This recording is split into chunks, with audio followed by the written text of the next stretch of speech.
What's wrong, Harrison? The intercom buzzed, and I was surprised to see my grandson Harrison standing there.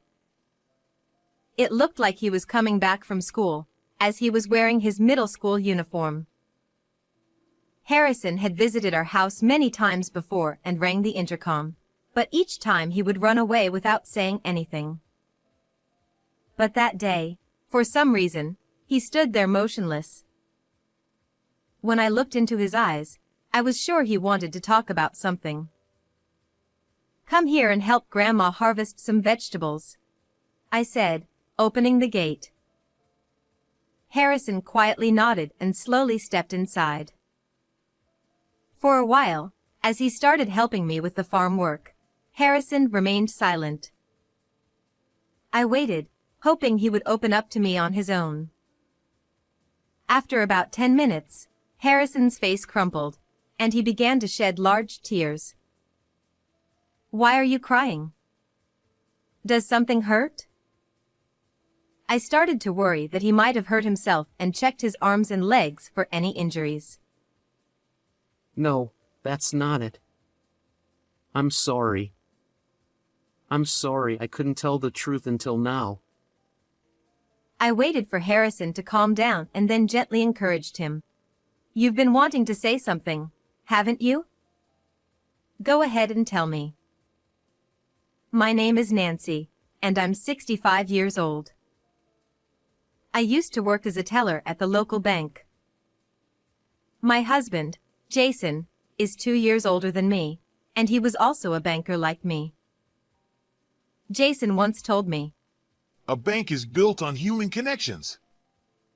Your smile has a special way of putting people at ease, so this job suits you well. When I was still clueless about the world, Jason guided me as both a banker and a person, sometimes strictly, sometimes kindly. I was drawn to his genuine kindness, the way he treated everyone with a warm smile, regardless of who they were. Jason was highly trusted at the bank, and eventually, he rose to the position of branch manager. Nancy, we've got some fine eggplants again this year. Jason said. "And these tomatoes are still small, but they're growing shiny and cute," I replied. After we retired from the bank, we began living modestly, tending a small vegetable garden in our yard as a hobby. At the end of May, our only son, John, who had already moved out and started his own family, came to visit with his wife and our grandchild. After graduating from university, John joined a company in the city, and 5 years later, he brought his fiancée, Amy, to meet us. But after that, all we received was a postcard announcing the birth of our grandchild, and then nothing for 15 years. What have you been doing? Not even showing your face at New Year's or Christmas? You couldn't even pick up the phone once in a while? Jason's voice, strengthened by years of diaphragmatic breathing as a branch manager, echoed through the small entrance of our traditional Japanese house. "I'm sorry, Dad. I was too busy with work to stay in touch." John replied. "Jason, calm down. You're making Amy uncomfortable," I said with a wry smile, trying to soothe Jason, who was speaking excitedly. When Jason gets too happy, his words can become harsh, and people who don't know him might mistake it for anger. "It's been a long time, Amy.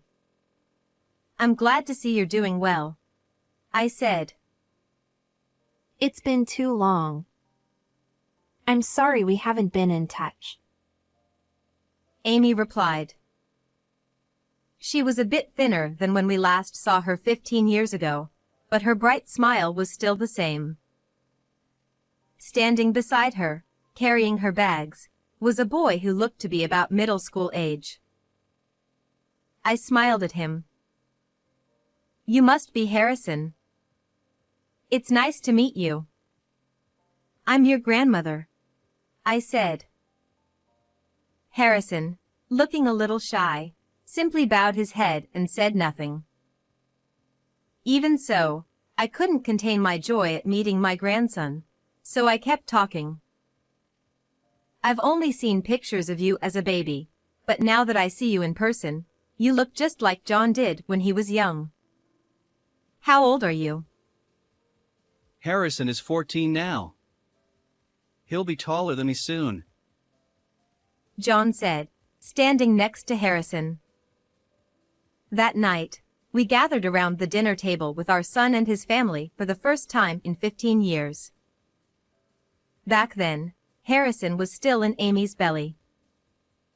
I made too many side dishes for Harrison, so feel free to have seconds of rice too, I said, but Harrison only gave a faint smile and didn't say anything in response.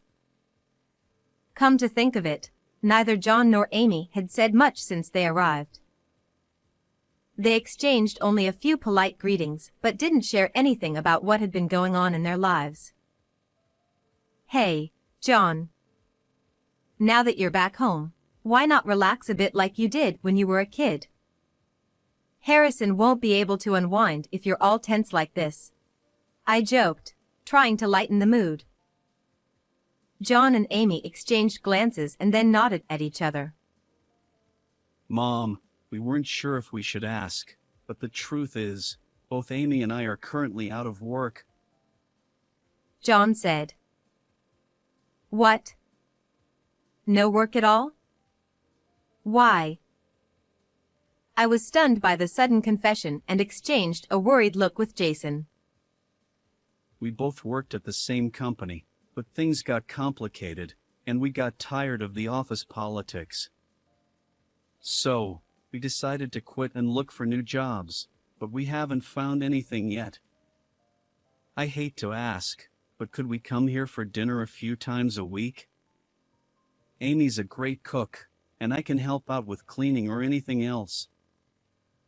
John said, bowing deeply with Amy, both pressing their foreheads to the tatami floor in a plea. Of course, I should have been happy to see my son's family and my grandson every day, but... Lift your heads. But more importantly, do you have any job prospects? Harrison's in middle school now, right? You'll need money for his school fees and exams and everything else. Isn't that enough? Jason interrupted me, gently smiling as he tried to stop my anxious outburst.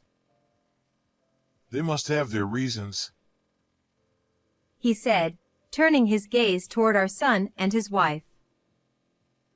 Like Nancy, I can't say I'm entirely optimistic about your situation. But when family is in need, it's our duty to help. You're welcome to come for meals whenever you need. Jason said kindly, then turned to me. Isn't that right, Nancy? If you say so, I replied. It would be a lie to say all my worries vanished, but I decided to follow Jason's judgment. With Jason's approval, our son's family started visiting us 2 or 3 times a week from that day on. During the day, John and Amy seemed to be juggling part-time jobs while searching for something more permanent.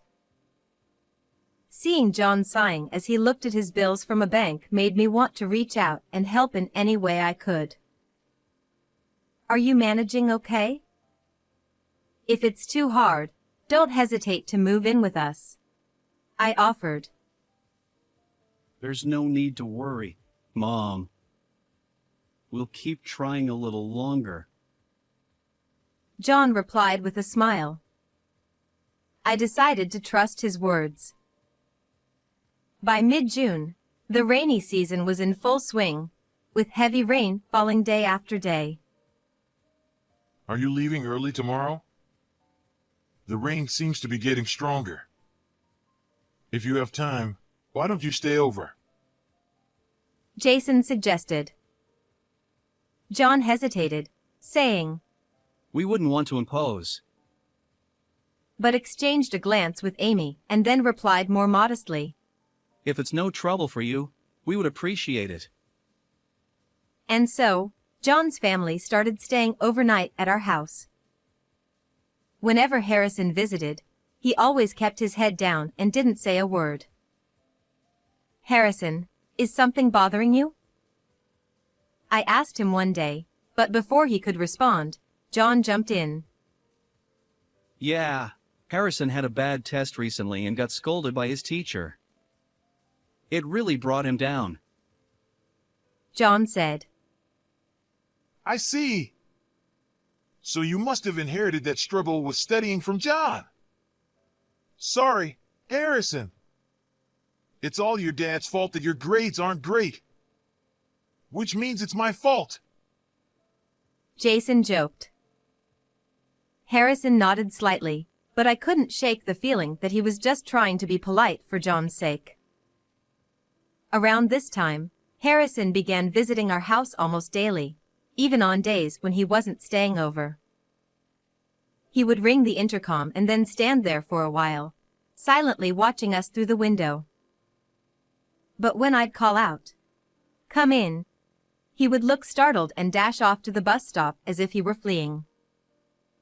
Since he was always in his school uniform, it must have been on his way home from school. "What's going on with Harrison?" I asked Jason, concerned about his odd behavior. I don't think you need to worry too much. He's 14.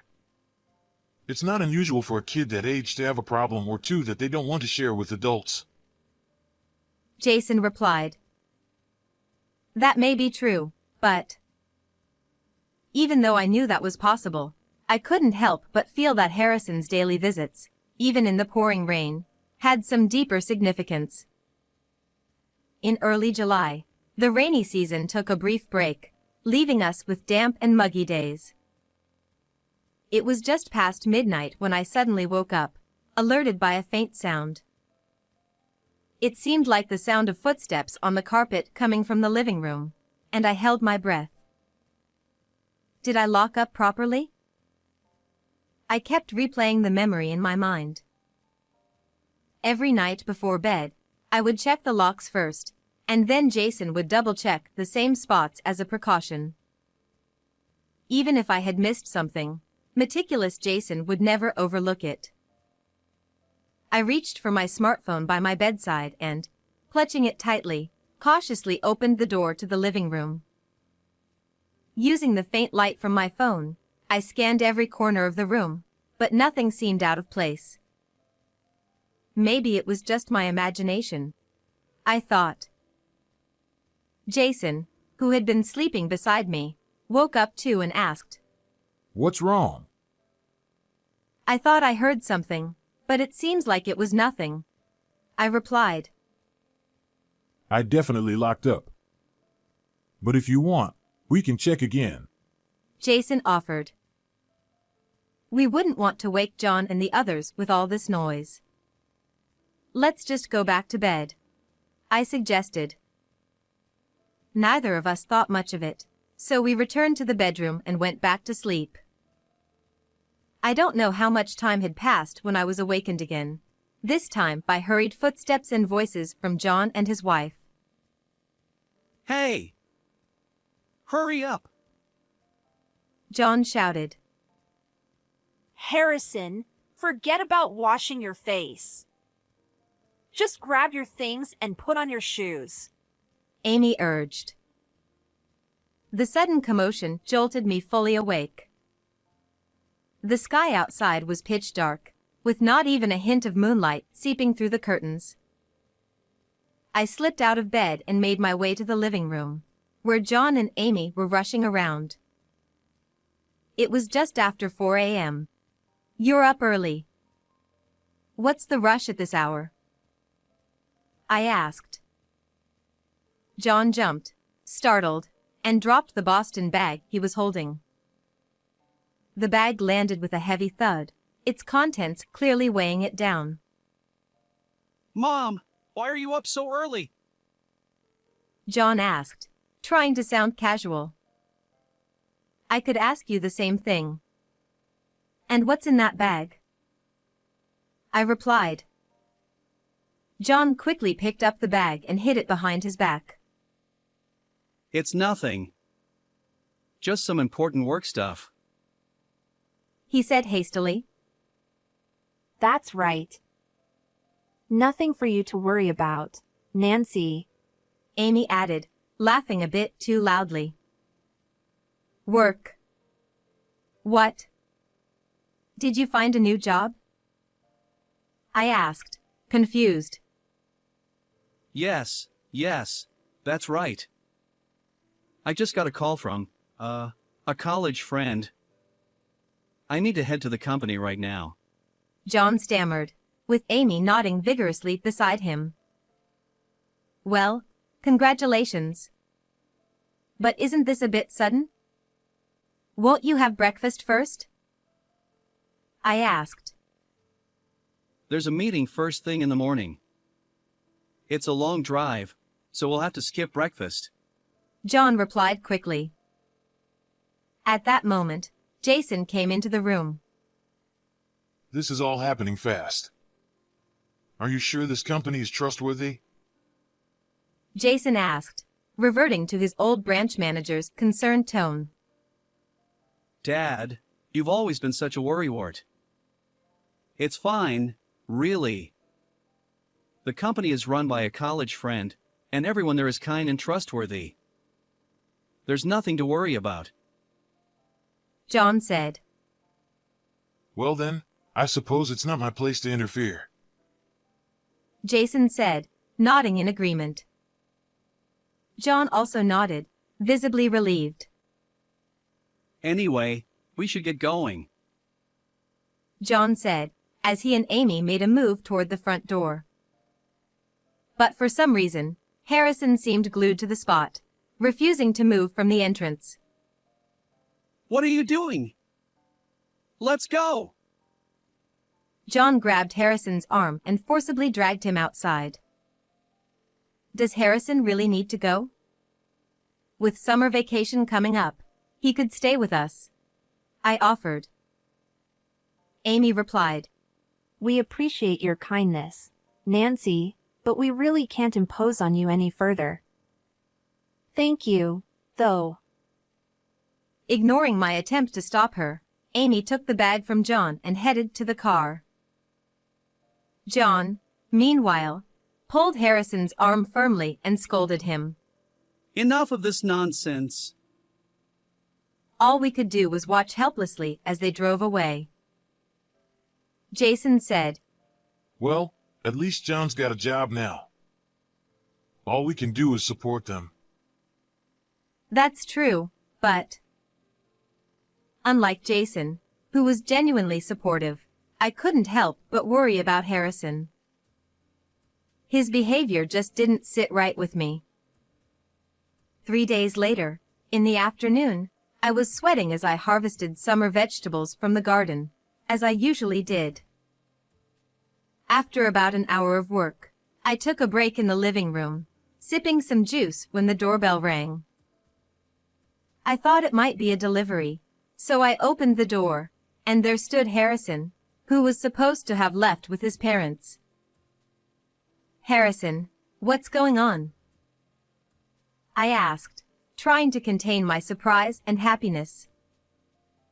Normally, Harrison would run off to the bus stop the moment I spoke to him, but today, he just stood there, not moving an inch. What's wrong? Why don't you come inside? I asked, noticing that he seemed to want to say something. Would you like to come and help Grandma with the vegetable harvest? Is that okay? I suggested, trying to coax him in. Harrison seemed to hesitate, looking back at me silently, unsure whether to enter. Your grandpa's out at a neighborhood meeting, so if you could help me instead, I'd really appreciate it. I added, opening the gate and beckoning him in. Finally, Harrison nodded quietly and walked inside. For a while, as he helped me in the garden, Harrison remained silent, and I patiently waited for him to open up on his own. About 10 minutes later, I noticed a black snake slithering near Harrison's feet. The snake had already coiled, ready to strike, but Harrison hadn't noticed it yet. Harrison! Watch out!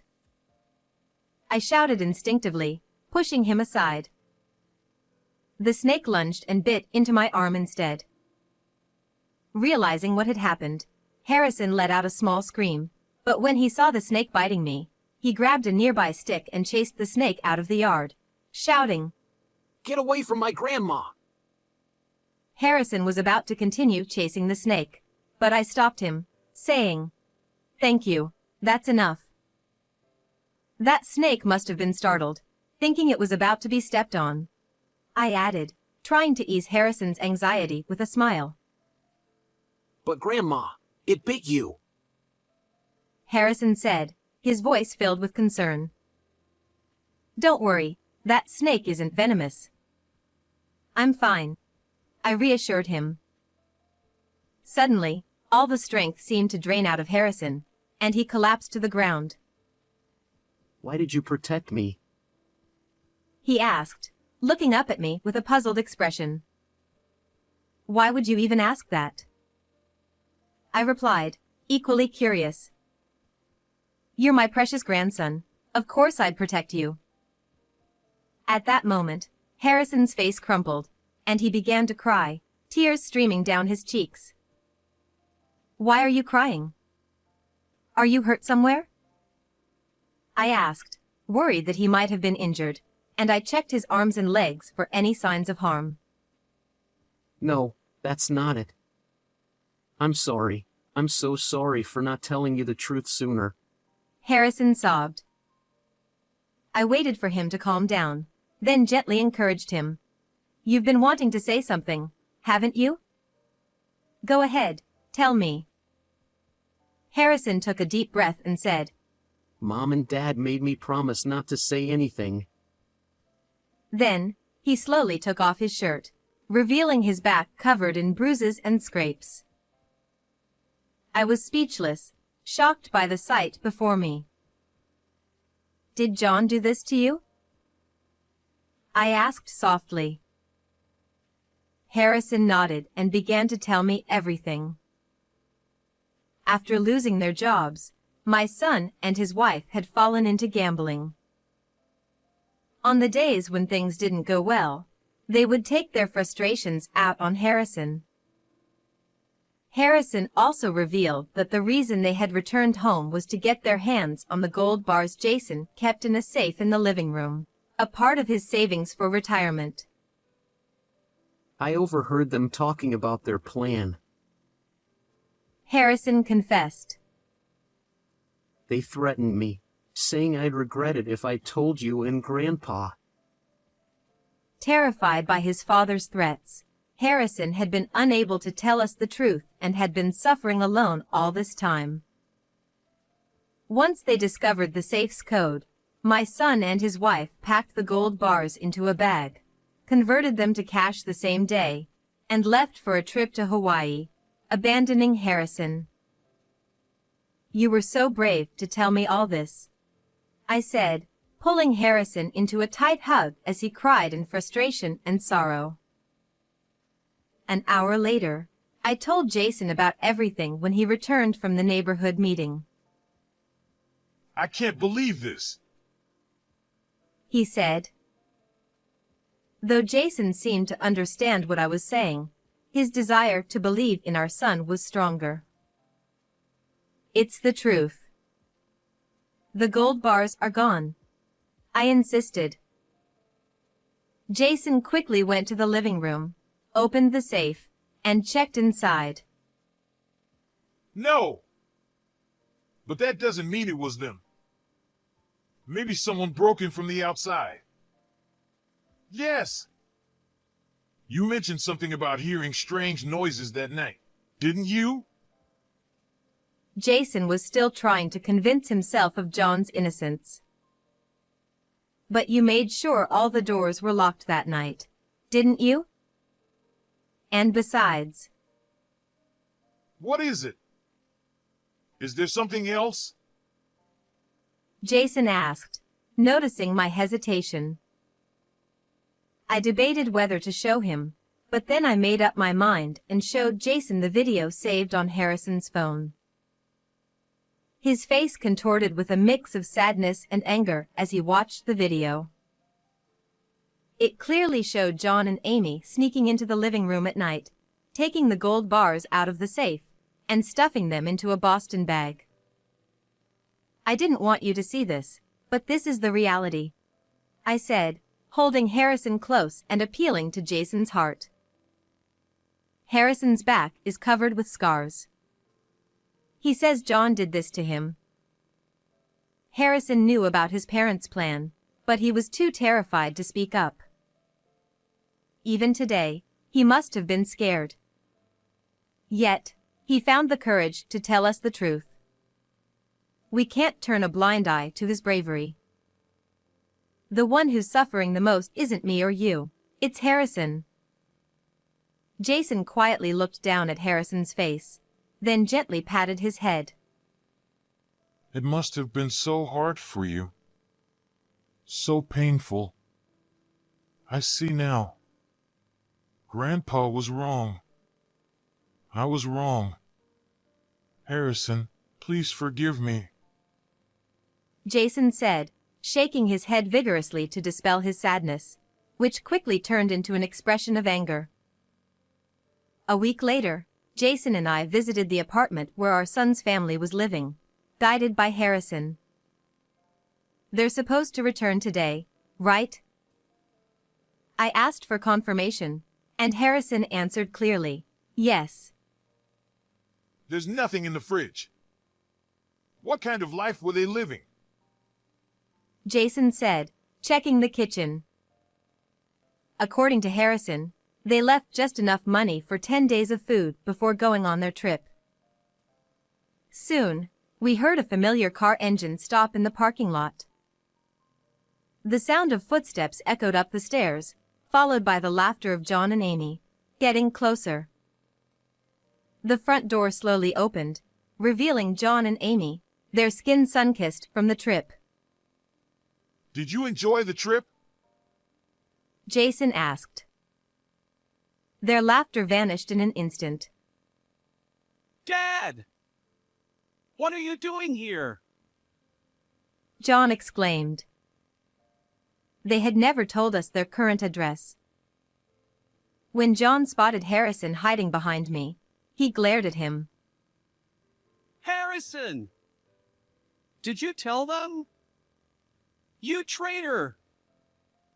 He stormed in with his shoes on, aiming for Harrison. Just as John was about to grab Harrison, Jason stepped in, blocking his path, and twisted John's thin, frail arm. Ow! Ow! Ow! I wasn't gonna do anything! Let me go! John whined. Good thing I learned some self-defense back in my bank days. Jason said, easing his grip. John, now weak and gaunt, collapsed onto the floor. How does it feel to go on a trip with stolen money? Jason asked. Stolen? What are you talking about?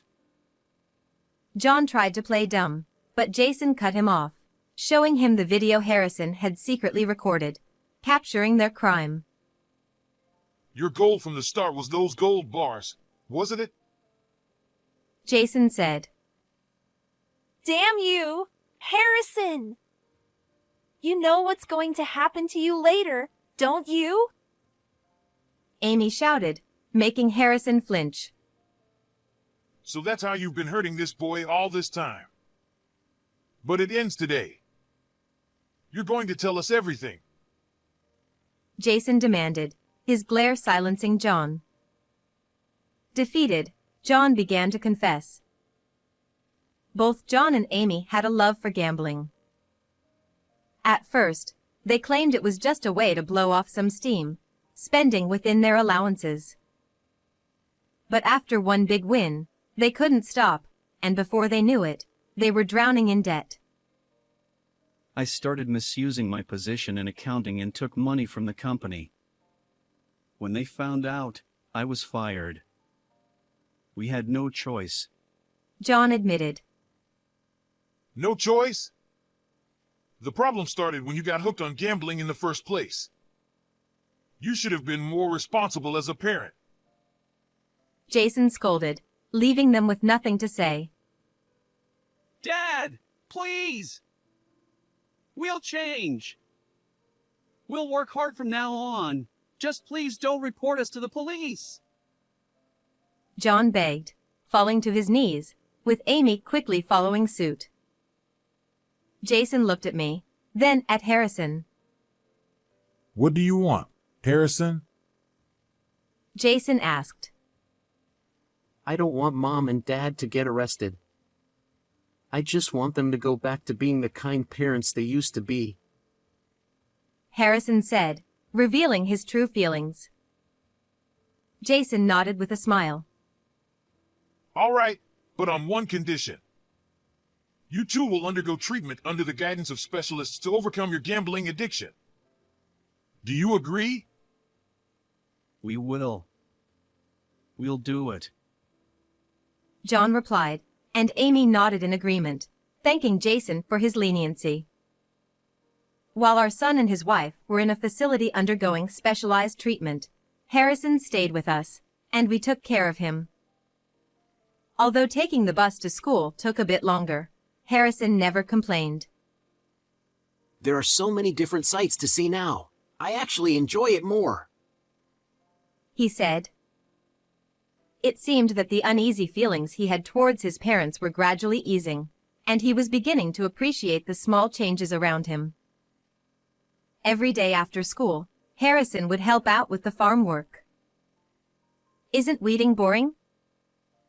I asked him once. Harrison smiled and replied, Not at all. But isn't it hard for you to stay bent over like that, Grandma? He was always more concerned about me. During the summer break, Harrison visited a nearby scrapyard and collected some pieces of wood. Skillfully, he crafted a small stool for me to make my farm work a bit easier. Thank you, Harrison. This makes things so much easier for me. I'm glad. I'll make something even better next time. He said with enthusiasm. By the start of the new semester, Harrison was more energetic than ever. At dinner, he would eagerly share stories about his day at school. Can you believe people pay to experience farming now? When I told my friends that I help out on Grandma's farm, they were so jealous. He said with a smile. That's wonderful. You should bring your friends over sometime. I'll make my special summer vegetable curry for them, I offered. Awesome! But maybe we could skip the bitter melon? Harrison suggested, causing Jason to burst into laughter. What's this? Harrison's taste buds are still a bit childish, huh? Jason teased. I didn't say I hate it. I'll eat it, okay? Harrison retorted, pouting. They looked more like best friends than grandfather and grandson. Harrison, who used to rarely speak, was now openly expressing his thoughts with us, filling our home with laughter. Grandpa, thank you for always thinking of me. Harrison said seriously, which made Jason look away, a bit embarrassed. It was Nancy who saved you, not me. I'm just an old man who didn't notice anything. Jason replied. Harrison shook his head firmly. That's not true. You set the safes combination to my birthday, didn't you? I overheard Mom and Dad talking about it. Jason smiled softly. That's hardly something to be thanked for. You're our precious grandson. We couldn't see you for so long, but I never wanted to forget your birthday. Thank you, Grandpa. Harrison said again, his gratitude clear. We continued to receive daily letters of remorse and apology from our son and his wife at the facility. I found such comfort in the time I spent with Harrison that I sometimes wished it could last forever. But I knew that, in the end, he needed his parents, and one day he would return to them. Perhaps, once John and Amy completed their treatment and overcame their addictions, we could all go on a family trip together. As I savored these irreplaceable moments of happiness, I held on to the hope that they would one day truly repent. How did you like today's story? Don't forget to subscribe to the channel. See you in the next video.